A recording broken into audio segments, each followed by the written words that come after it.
Britain is pressing its European allies to stand with the United States and increase sanctions against Russia.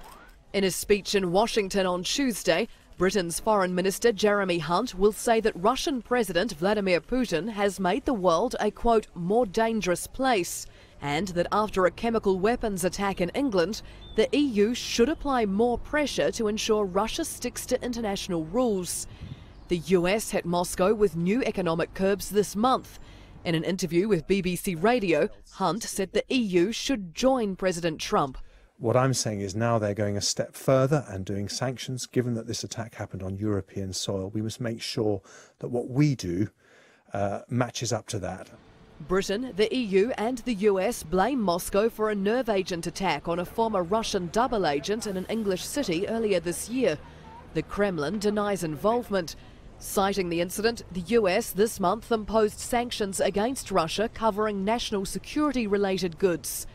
It's promised more hard-hitting measures unless Russia gave, quote, reliable assurances it would no longer use chemical weapons.